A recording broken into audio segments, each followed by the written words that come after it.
大家好啊，咱们继续这个今天的 AI 时代的定式这个系列。咱们先看上一次的星位的变化，就是这个是吧？最简明的呢，上次说的这个是冲下来，那还有就这个是最简明的，快速争得一个先手，这个就这就可以了。其实后续啊，这里面还有很多东西。这本书啊，我说实话我很不推荐，就是这个以姜维杰挂名的这个系列，它里面有很多东西都不是说的很到位。我估计这个书的内容是这么编写的，你比如说拿这个 AI 跑一跑，然后每个人负责一摊儿然后呢，你看他这编委人数有多少，快有60多人了。那这些人都没有一个是出名的，就是一些所谓的围棋工作者吧，大概是这样，做个笔录然后把它汇总，然后这个姜伟杰能不能看我都很怀疑，然后就挂个名就出来了。当然我这是一种我想象的啊，实际是不是这样我可不知道，我只是这么自我感觉吧，因为我觉得这个书的内容很一般。那好吧，咱们看下一个变化。下一个变化呢就有点意思，这个变化是这样的，就所谓这个道间，这个道间是人类不太容易想到的一手棋。实际上我初看这手棋我就觉得不是什么好棋。那他这个书里呢也提到了，就说如果道间的话，对方一尖，你马上必须得走这个，走这以后呢，那白棋是可以脱先的，脱先了，就算你攻过来。他这随时可以活棋，他如果不想在里面做活呢，他也可以选择藏上去，也没什么，打掉，然后他再来尖这个，那假如说他走这个呢，那他这么下我不太理解他是到底怎么个意图啊？他只能是接这个吧，变成这样。那当初的这两手棋的交换呢，这个本身这个子的位置不太理想，这可能是他要说明的意图，但是他没说所以我说这个书编写的是很有问题的啊。要说明一点呢，就是这个白3这手棋啊，还是要点的。如果不走的话，让白棋鼓到这里的话，这个形状就差了一些。还有一个定式呢，就是说这个。所谓单城了，这个都是一些稀奇古怪的下法，什么道间呐，这个单立啊，这都很古怪，都不是什么好应手啊。按照他这个解释来看，就不是什么好棋。而且这个我是赞同，确实不是什么好棋啊。你比如说他给出这样的，就这样打掉这一个子了，但白棋呢把这一开拆，那他后面又没有给这个后续。我给大家一个后续，就是白棋的后续是可以下到这儿的。因为我看了很多的实战棋谱啊，都是有这个，它这是软头嘛，对吧？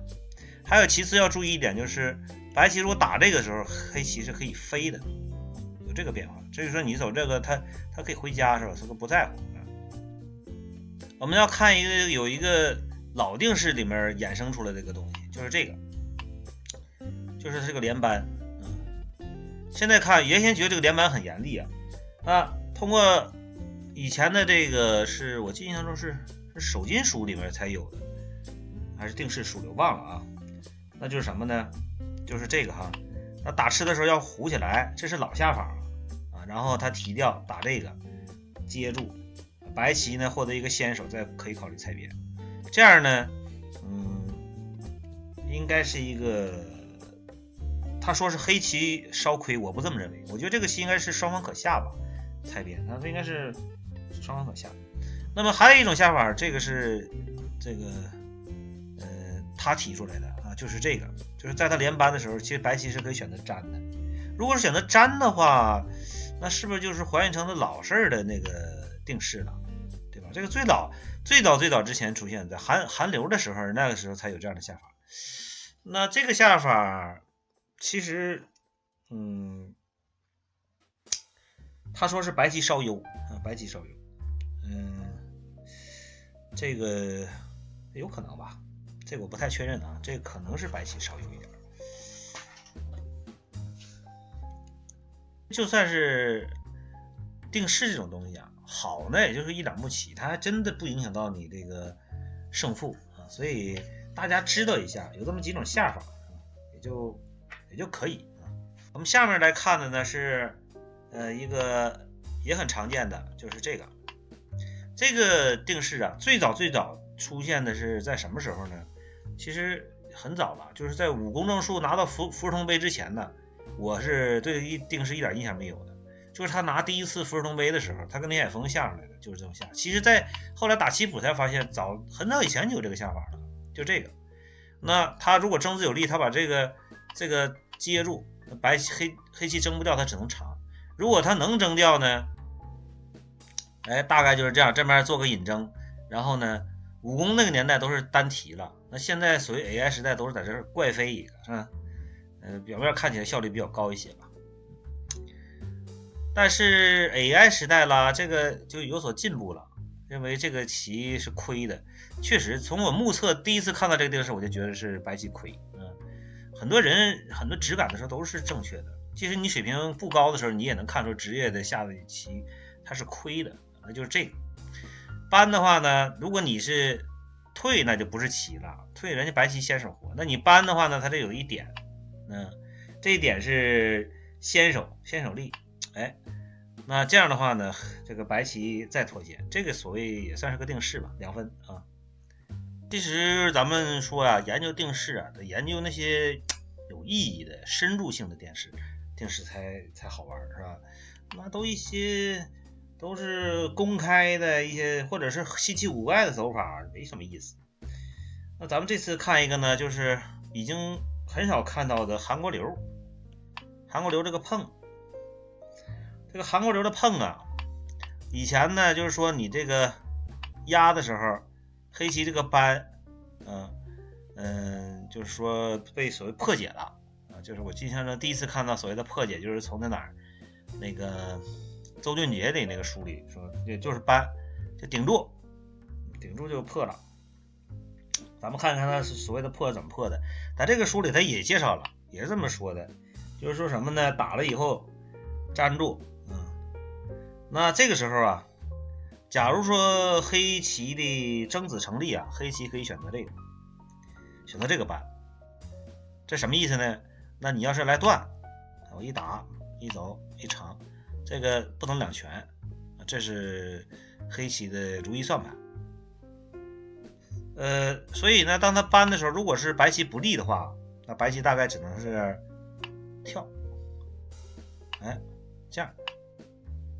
这样呢，然后呢，他说这个黑棋再来拆，你目测一下，大家来看一看，你觉得这个棋黑棋便宜吗？我觉得这根本就不叫个变化图了，你说这肯定是拿 AI 跑一跑，然后就下出这么个结论。这种棋难道不提这个不跑，或就这么猜让对方提了，这个黑棋能算便宜？不可理解，我这不理解。下面我再看一看呢，他给出的一个所谓的这个白棋如果争子有力啊，咱们看看会是什么结果啊？那他只能是选择什么呢？这手棋他只能选择长这个，就变成了这样，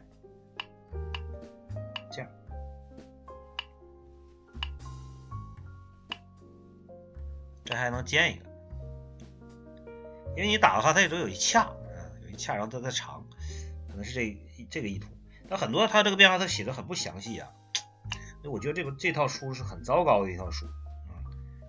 然后呢，这样他挤这个，拿来收气。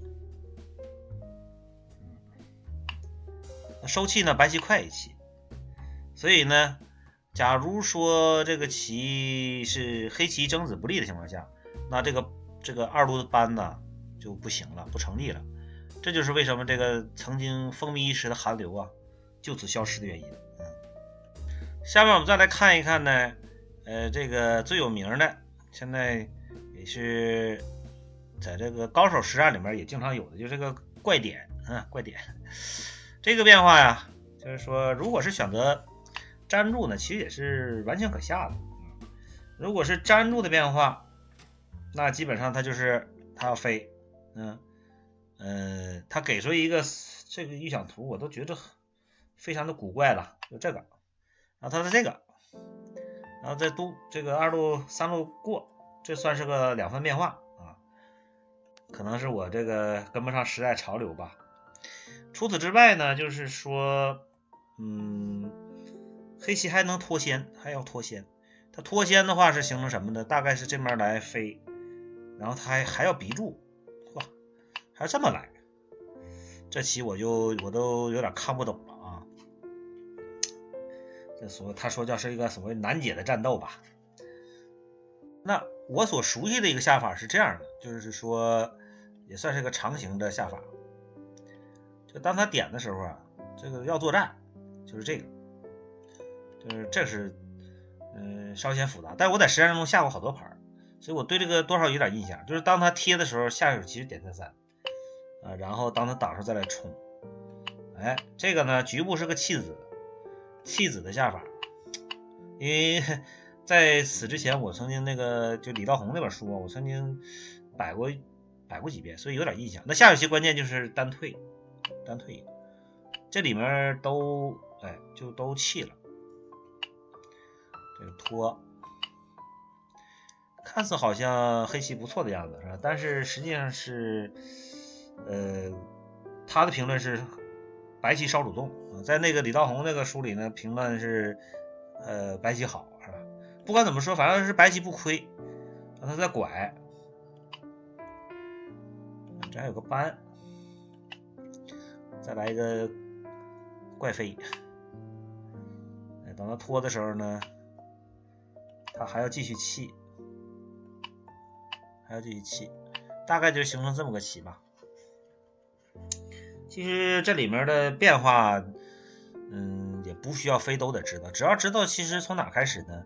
就是从点3开始，挡了以后冲了，挡了断然后这面12这手棋是关键就是单退一个，剩下的就顺其自然，把这边推出一个后势就可以了，因为里面是个收气吃嘛，所以白棋不是亏很多至于这20这个扳，我是这个后续我是没见过的啊。那我们看看它这里面还有一个变化，就是砸钉，因为第一感都想到是砸钉了。我相信大多数人跟我也是一样，砸钉是很正常的感觉。它这个先断，这个贴确实是最抢手再长，我再贴这个，下段大体上是这么个棋。如果像这么个棋的话，是评论是白棋好这个也确实，这个感觉好像黑棋稍有点上当之感，是吧？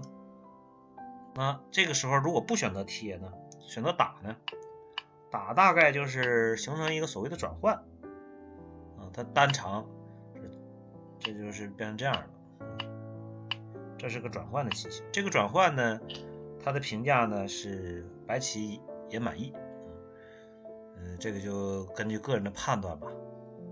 这里面他谈到了关于为什么只有小飞的情况下才有拖单关跳为什么不来拖，咱们看看这里他是怎么解释的啊。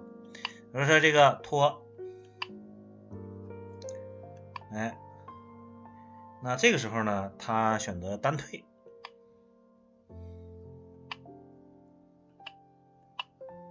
这样的话呢，他说打的时候他可以选择他还往上场，这个我真是不理解了啊，为什么要往上场？他也不解释。这个我不推荐给大家啊。所以你通过刚才我这个介绍就能知道，这个书里的的确确有很多东西是没法说的，是吧？你说，反正我这个水平我是理解不了啊。那这里面他提到一个盗虎，所谓盗虎呢，这个形状不错因为他再来这个棋黑棋是可脱先，如果你假如说这个棋他再来走这个时候，这个还可以鼓住，这个是可以理解，是吧？